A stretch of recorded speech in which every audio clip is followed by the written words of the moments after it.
बाज का पुनर्जन्म। हर बाज की जिंदगी में बढ़ते उम्र की मोड़ पर एक ऐसा समय आता है जहां उसके सामने पहले दो रास्ते सरल और तुरंत समाधान देने वाले होते हैं और वहीं तीसरा रास्ता कठिन और पीड़ा देने वाला होता है।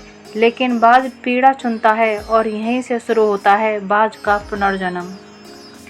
हमारे ज़िंदगी में कई ऐसे मौके आते हैं जब हमें परेशानियों का सामना करना पड़ता है।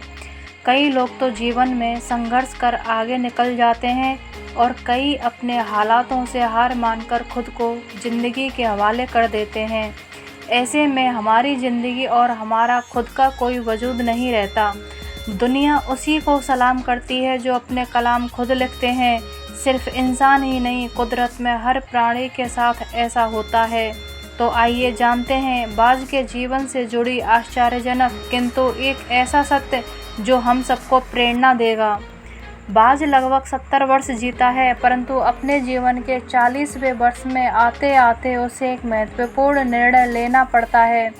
इस अवस्था में उसके शरीर के तीनों प्रमुख अंग बेअसर होने लगते हैं। पहला, पंजे लंबे और लचीले हो जाते हैं और शिकार को पकड़ने में कमज़ोर हो जाते हैं। दूसरा, चोंच आगे की तरफ मुड़ जाती है और भोजन निगलने में मुश्किलें पैदा होने लगती हैं। तीसरा, पंख भारी हो जाते हैं और सीने से चिपकने के कारण पूरे नहीं खुल पाते और उड़ानें सीमित कर देते हैं। भोजन ढूंढना, भोजन पकड़ना और भोजन खाना, तीनों प्रक्रियाएं अपनी धार खोने लगती हैं। उसके पास 3 ही रास्ते बचते हैं, या तो अपना शरीर छोड़ दे या अपनी प्रवृत्ति छोड़ गिद्ध की तरह त्यागी हुए भोजन पर निर्भर हो जाए, या फिर स्वयं को फिर से स्थापित करे आकाश के साफ तौर से जाहिर बादशाह के रूप में। जहां पहले 2 रास्ते सरल और तुरंत समाधान देने वाले हैं, वहीं तीसरा अत्यंत पीड़ादायी और लंबा। बाज पीड़ा चुनता है और स्वयं को फिर से स्थापित करता है। वह किसी ऊंचे पहाड़ पर जाता है, एकांत में अपना घोंसला बनाता है, तब शुरू करता है पूरी प्रक्रिया। सबसे पहले वह अपनी चोंच चट्टान पर मार मार कर तोड़ देता है। अपनी चोंच से अधिक पीड़ादायक कुछ भी नहीं है पक्षीराज के लिए। अब वह इंतज़ार करता है चोंच के फिर से उग आने की, और उसके बाद वह अपने पंजे भी उसी प्रकार तोड़ देता है और इंतज़ार करता है पंजों का फिर से उग आने का। नई चोंच और पंजे आने के बाद वह अपनी भारी पंखों को एक एक कर नोचकर निकालता है और प्रतीक्षा करता है पंखों की पुनः उग आने का। 150 दिन की पीड़ा और इंतज़ार, और तब उसे मिलती है वही भव्य और ऊंची उड़ान।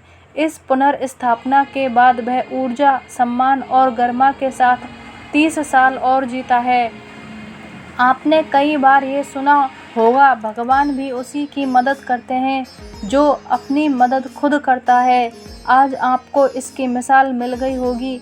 जैसे बाज संघर्ष करता है 150 दिन तक, और भगवान उसका संघर्ष बेकार नहीं जाने देते। उसको नई जिंदगी देकर कुदरत हमें सिखाने बैठी है। जैसे पंजे पकड़ के प्रतीक हैं, चोंच सक्रियता की और पंख कल्पना को स्थापित करते हैं।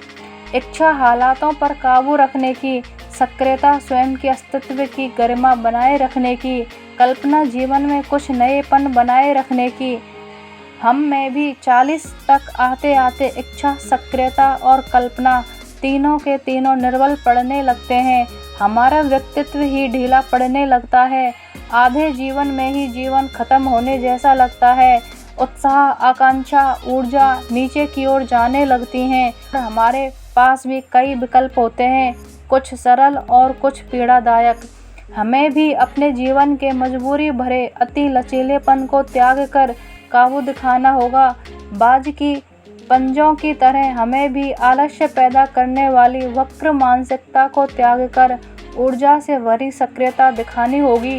बाज की चोंच की तरह हमें भी भूतकाल में जकड़े अस्तित्व के भारीपन को त्याग कर कल्पना की आज़ाद उड़ानें भरनी होंगी। बाज की पंखों की तरह 150 दिन ना सही 1 माह ही बिताया जाए स्वयं को दोबारा स्थापित करने में। जो शरीर और मन से चिपका हुआ है उसे तोड़ने और नोचने में, पीड़ा तो होगी ही, बाज तब उड़ानें भरने को तैयार होंगे। इस बार उड़ानें और ऊंची होंगी, अनुभवी होंगी और अनंत की ओर जाएंगी। जीत तक जंग जारी रहेगी। Thank you.